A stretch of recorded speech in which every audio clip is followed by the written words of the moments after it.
natyrisht që ura është stabile. Me rrugën për festa. Prokuroria e Prishtinës ka ngritur akt akuz për veprën penale. Ju kujtohet kjo ura që i pati lodh qytetarët, sidomos ata të rajonit të Anamoravës.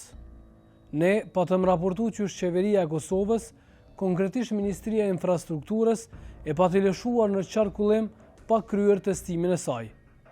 Qeveria tha se ura është stabile, kompania e lëshoi në qarkullim, por 3 muaj më vonë, Prokuroria e Prishtinës ka ngritur akt akuz për veprën penale mbikëqyrja e pandërgjeshme e trafikut publik. I akuzuar nga prokuroria është pronari i kompanisë Dreni Engineering, Adnan Lushtaku. Prokuroria akuzon Adnan Lushtakun se si person përgjegjës në ndërtimin e urës mbi liçenin e Badocit, e ka lëshuar këtë urë për qarkullim me 31 dhjetor 2024 pa e bërë testimin e stabilitetit të saj, testim i cili ishte i detyrueshëm sipas aneks kontratës. Prokuroria pretendon se pronari i kompanisë ka kryer veprën penale mbikëqyrja e pandërgjeshme e trafikut publik me arsyetimin se lëshimi i urës pa testim ka rrezikuar jetën e pjesëmarrësve në komunikacion. Prokuroria në këtë akt akuz e ka përdorur si provë hulumtimin e Kallzo.com të realizuar më 7 janar 2025.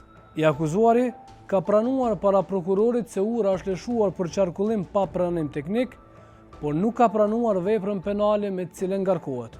Menaxherja e kontratës nga Ministria e Infrastrukturës ka deklaruar në prokurori se përhapjen e urës ka mësuar nga mediat dhe se paraprakisht kishte kërkuar që ura të hapej vetëm pas testimit, siç kërkohej në aneks kontratë.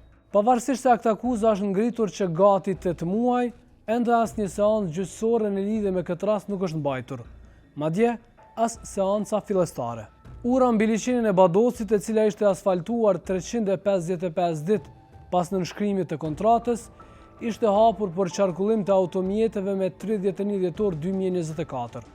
Me 7 janar 2025, Kallzo.com kishte raportuar ekskluzivisht se ura ishte hapur për lëvizje të mjeteve të transportit pa u testuar stabiliteti i strukturës së saj.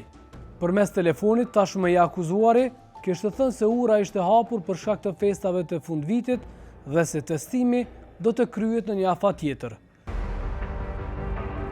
Unë e bëj testimin e urës, nuk është kry, kemi dashur me liru rrugën për festa, me një afat tjetër, po testimin e urës. Kurse, zëvendësministri i Infrastrukturës Hysen Durmishi kishte thënë se testimi është vetëm formal, sepse ura është stabile. Në qoftë se gjatë gjithë këtyre fazave janë vendos armatura, betoni, sipas projektit, natyrisht që ura është stabile, ai testimi është vetëm formal. Pra testimi është vetëm formal dhe në aneks kontrat janë para pa 6.000 euro për testimin. Unë nuk i di këtë detaje. Nuk e di çka përmban aneks kontrata. Testimi është bërë 10 ditë më vonë me 9 janar, pasi Kallzo.com e publikoi hulumtimin.